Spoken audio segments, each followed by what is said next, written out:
Be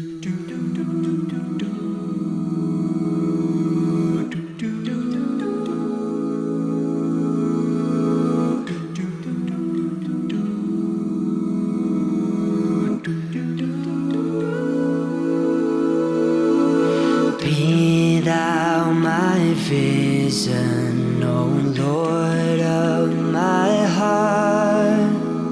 Not be all else to me, save that thou art. Thou my best thought, by day or by night. Waking or sleeping, thy presence, my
still be my vision, O Lord of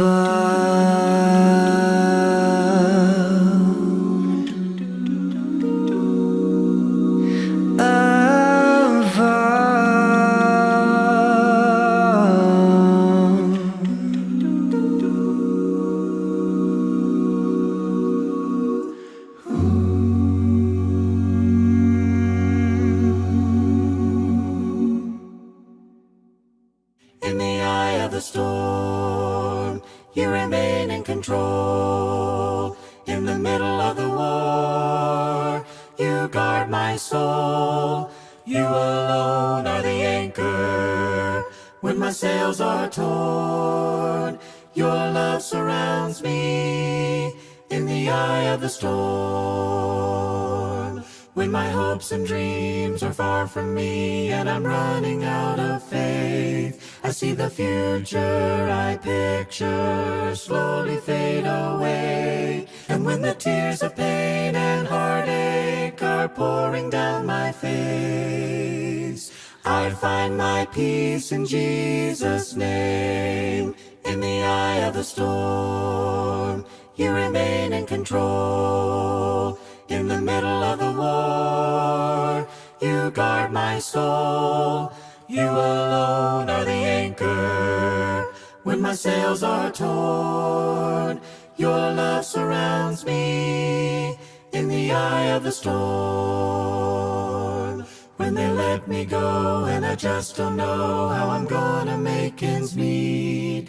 I did my best, now I'm scared to death that we might lose everything. And when a sickness takes my child away and there's nothing I can do, my only hope is to trust you. In the eye of the storm, you remain in control. In the middle of the war, you guard my soul. You alone are the anchor when my sails are torn. Your love surrounds me in the eye of the storm. In the eye of the storm, in the eye of the storm, you remain in control. Yes, you do. In the middle of the war, in the middle of the war, you guard my soul. You alone are the anchor when my sails are torn. Your love surrounds me in the eye of the storm. Your love surrounds me in the eye of the storm.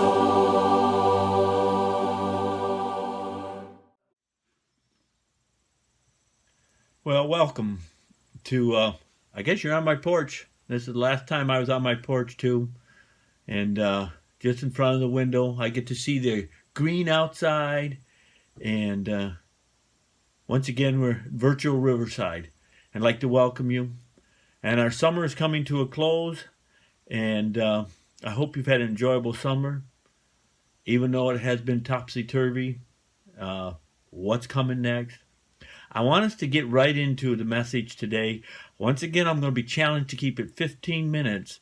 And I want to talk about Joseph in the Old Testament. If you want to join me, I'm in Genesis 37. I'm going to jump to Genesis 50. And I have some questions for you and some thoughts. And I'm going to start out in Genesis 37. And I just want to read the first 11 verses. It says, Jacob lived in the land where his father had stayed, the land of Canaan. This is the account of Jacob. Joseph, a young man of 17, was tending his flocks with his brothers and his sons of Bilhad and the sons of Zilpah and his father's wives. He brought their father bad reports about his brothers. Now Israel loved Joseph more than any of his other brothers. And because any of his other sons, because he had born to him in his old age, and he made a richly adorned cloak and put it on him. When his brothers saw that their father favored him more than any of them, they hated him and could not speak kind words to him. Can you imagine that? Joseph had a dream, and when he told it to his brothers, they hated him all the more. He said to them, listen to this dream I had. We were binding sheaves of grain out in the field, when suddenly my sheaf rose, stood up, while your sheaves gathered around me and bowed down. Oh, you imagine what that did to his brothers. The brothers said, you intend that we are going to bow down to you and you're going to reign over us? And they hated him all the more. Then he had another dream. Then he said, I had another dream. He told his brothers, and he said to him, I had another dream, and this time the sun and the moon and the 11 stars bowed down to me. His father, as well as his brothers, rebuked him and said, what is this dream you had? Will your mother and I and your brothers actually come and bow down to the ground before you? His brothers were jealous of him, but his father kept the matter in mind. Here you see a young man, 17 years old. He's his father's favorite son. He gets a favorite robe bought for him, put on him, multicolors. He has 11 brothers that are just fed up with him. He must be cocky, arrogant, and he's going out to check them one time in the field to see how they're doing. And why isn't he out there with his brothers?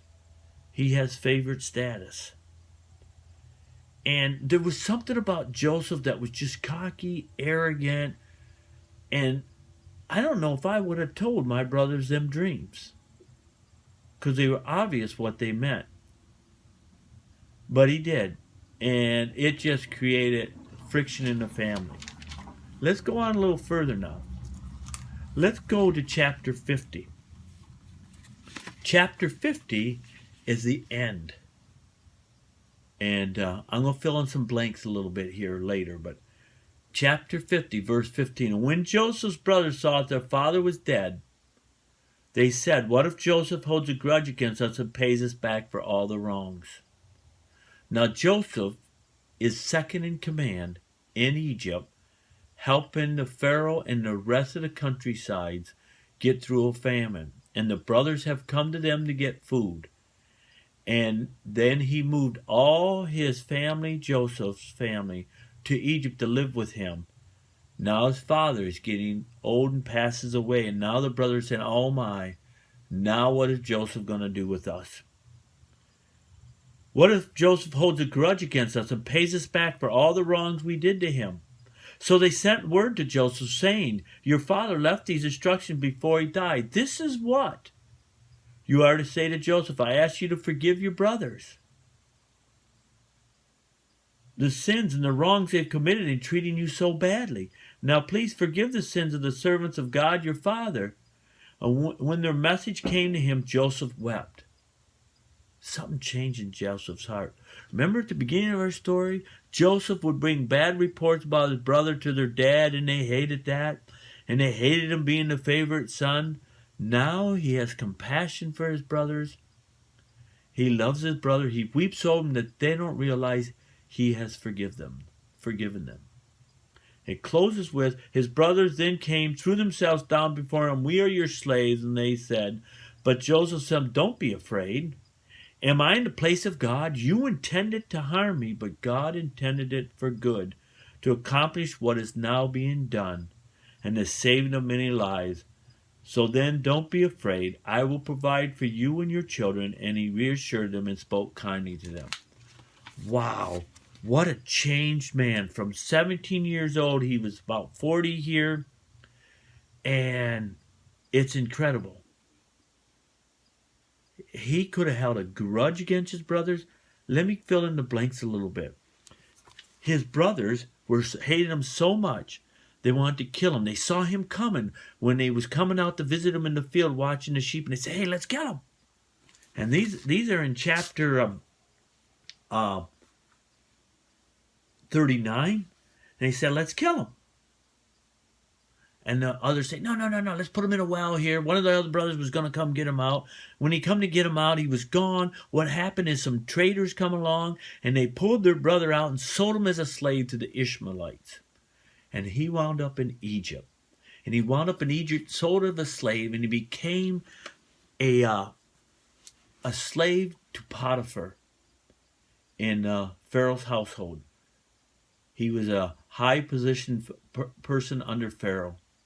And he worked in Potiphar's house for years. And Potiphar trusted him until, it was 11 years he was there. 11 years he was there, and he turned into a handsome young man, and Potiphar's wife noticed it and wanted to be with him. Well, that got him in trouble. He wouldn't do it. He didn't want to sin against God. And that's the one thing I find fascinating with Joseph. Even though he was cocky, arrogant, and he thought he was better than his brothers, and his brothers were going to bow down to him, he stuck to God. And he wound up in prison for that. And here he was in prison for 3 years, going nowhere, and God blessed him there, it says, if you read all them scriptures. And then he gets a chance. He reveals some dreams to a baker and a cupbearer. And one of the dreams come true for them guys. And 2 years later, one of them finally remembers. One gets died. And the other one tells Pharaoh, because Pharaoh had some dreams. 2 years later, he says, there's a guy in prison that could answer your dreams. And so they get him all cleaned up, and he tells Pharaoh his dreams. And Pharaoh says, "You know all this stuff? You need to be second in command." And he puts him second in command.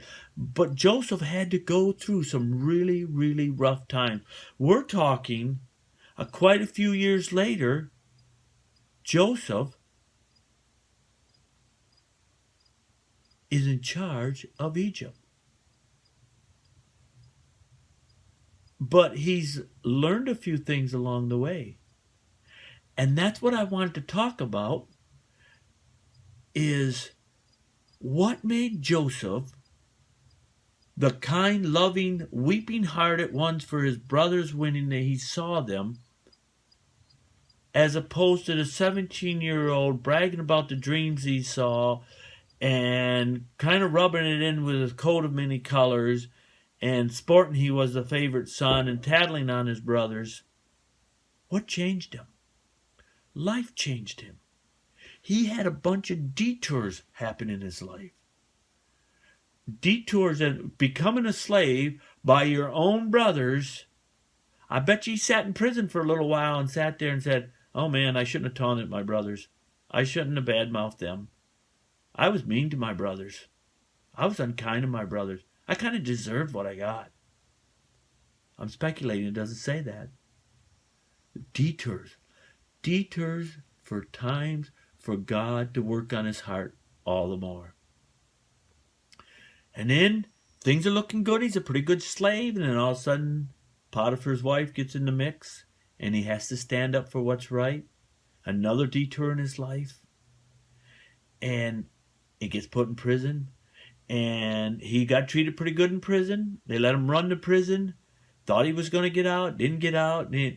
Anyhow, all the detours in his life did something to his heart. And I want to help you to understand, as well as I need to understand, that sometimes things go awry in our lives. God has allowed them in their lives. God allowed. If you notice the last phrase that Joseph said, he said, you intended it for bad, but God intended it good. Don't get me wrong. I don't think it was easy for Joseph to say that at the beginning, but he could see it later on when he was sitting second charge. And a lot of times in life, we can gain things from the detours in our lives. 4 things I'd like to give before I run out of time here. Detours in our lives can do something for us. They're divine redirection sometimes. And sometimes, I don't know about you, but I need divine redirection. And a lot of times in these detours we're having now, the COVID, the floods we had in the spring, the bridges, we can't control them. We can't start them. We can't end them. We don't know how long they're going to be, but we can control our reaction and who we're relying on. And I gleaned this from a book that I had, that detours can change our destinations. They can change our destinations. Help us recognize maybe we're heading in the wrong direction and we need to do something different. And I couldn't help but think, and I don't think I'm going to make it underneath 15 minutes here, but I couldn't help think, see this here? We all think this is a Play-Doh, and we know it's Play-Doh. But you know what this really is? This is a household cleanser. I know you're going to think I'm nuts. But a company in the 1920s, they all burned coal in a lot of places. And when you burn coal, black dust comes out of your vents. And it coats your walls in your house. And some company was trying to figure out a way to clean houses and make something for the ladies. And they did, and they come up with this. And it was called a household cleanser. And a Kuto company made it. And this is what its intention was. However, in the 40s, coal was becoming not as useful, and fuel oil was in different means of heating houses. So they didn't have a reason to sell this anymore. So they didn't know what they were doing and what they were going to do, and they were losing money. So one of these times, one of the wives or one of the higher guys up said, hey, well, you can't use this for anything. Kids, why don't you make some Christmas ornaments with this? He made some Christmas ornaments with it. And they baked them and made them harder and hung them on a tree. And one of the bosses came and said, interesting. How come we can't make this into a toy for kids?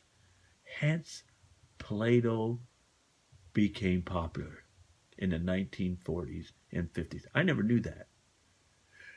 They had to change their destination. They had to change what they were doing to stay afloat. Folks, detours can change our destination. Detours can change our skills, change who we are. Sometimes, whether we realize it or not, God needs to change our hearts just like he needed to change Joseph's cockiness. You imagine Joseph being in charge of Egypt at the attitudes he had at 17? God had to work in his heart. Maybe there's some things that the detours in our lives reveal to us that we need to change in our hearts and look at. Another story. A guy had 6 sons and he worked really hard. He was a brick builder. And he was a brick builder and his sons worked with him in Mississippi in hot days. And he had one son, he worked really hard. He always worked at the top of the scaffolding. And he'd work longer and harder than his son, and it was one of his older sons, and he'd throw the bricks up to him, and he'd catch all the bricks, and he was the son that caught all the bricks, and he caught all the bricks, and they'd throw him up, and he caught all his bricks, and he was so proud of his son. And all them years of working hard in the sun, while the rest of the kids went swimming and everything else in school, his sons worked with him, and eventually that son became Jerry Rice, one of the best football players in football, because he caught them bricks all the time. He could catch a football no matter what. You never know. Detours can change your life, just like that hard work and having bricks thrown up to you all the time made him able to catch. It can change us. It can change our skills. It can change our attitudes. It can evolve us as a person. Detours may be just the thing to get us ready for what God has for us, and we can see that in Joseph's story. Another thing that detours can do for us is they can help us to focus on the important things. You know, I could get all excited. Man, I can't go to work anymore and cross that bridge in town. And it was a detour, and it was frustrating to go around, but it was no big deal. And I realized it's not that important. The bridge isn't that important. Getting to work is important. And a lot of times, detours can help us to focus on what's important.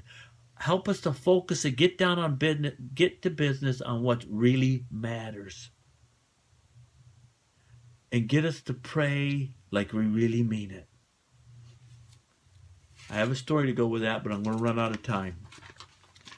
And then detours sometimes detours come with scars. And when detours come with scars, when we drive past Turner Road until they fix it, when we drive past and see the gravel on the road on 20, we're never going to forget. Them are kind of scars. Never going to forget the flood. And Bessenger Road, until they fix that again, we're going to always be reminded of the great flood.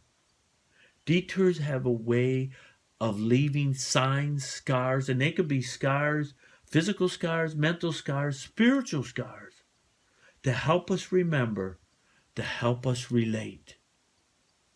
Scars are good for us to help us remember. That's why we have communion. And it's my turn to do communion next time. And I'm anxious to do communion because I have something special for us. But the scars that Jesus bears in his hands, that's why when he come back to earth, when he rose again, he showed them the scars. He said, see my scars? This is to help you to remember. And they were scars to show him, I can relate to you. I've been here. I've been through so much. I can take care of you. The scars can help us remember, folks. And you know something, folks? At the end of when the brothers came to Joseph, not only was Joseph changed over time, the boys got to see the anguish in Jacob and how much it hurt Jacob. And they were tormented for life with the guilt because they couldn't tell him. The scars that they bore, they weren't the same anymore either. That I didn't have time to tell you, but he put them boys through a tremendous amount of paces to see if their heart had changed for what they had done. And it had. Detours change us, and I need to close this. Folks, how you coming with your detours in life? Are you angry? Are you bitter? Or are you better? Are you growing? Is it drawing you closer to God? Is it drawing you close to Christ? Is it making you go deeper into God? I want to read one thing in closing here, and then I'm going to pray. Even when life is returned to normal, Your detour may have changed your definition of normal. I hope it does if you have a detour. Your detour may have changed your destination. It may have changed you. It may have changed your perspective and focus. It may have left you with something you surely did not want, scars. Folks, I hope the detours in your life have drawn you closer to God. And I hope they keep drawing you closer to God. Let's pray. Lord, it's hard for us to imagine detours in our lives and look at things that hindered our lives, may have been hurtful in our lives, were hard things to go through. And some of us may be going through some of them things now. Some of us may be really struggling with a lot of different things. Whatever they are, Lord, help us to rest in you, that these detours are for our good, like Joseph said they were for him. You intended it for bad, but God intended it for good. Help us to realize, God, that you want us to grow. And you want us to look to you and to get our strength from you. Help us to draw from you. I pray this in your name. Amen. Have a good week. There is strength within the sorrow.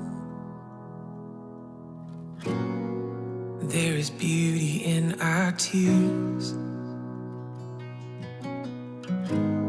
And you meet us in our mourning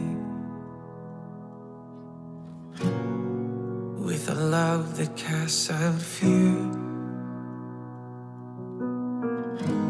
You are working in our waiting. You're sanctifying us when beyond our understanding you're teaching us to trust.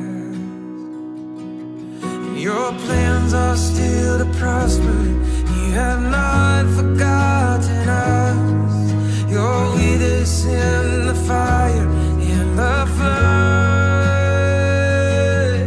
You're faithful forever, perfect in love. You are sovereign over us.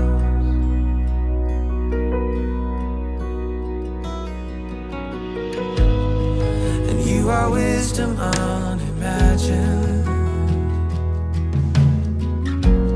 Who could understand your ways? Reigning high above the heavens, reaching down in endless grace. You're the lifter of the lowly, compassionate and kind. You surround and you uphold me, and your promises are my delight. Your plans are still to prosper. You have not forgotten us. You're with us in the fire and the flood. You're faithful forever, perfect in love. You are sovereign over us.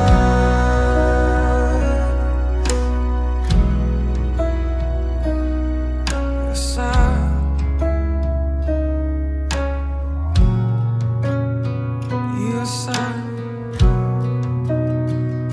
in all your ways, in all your ways, in all your ways, in all your ways.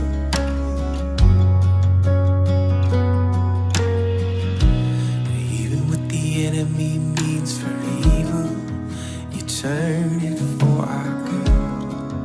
You turn it for our good and for your glory. Even in the valley, you are faithful. You're working for our good. You're working for our good and for your glory.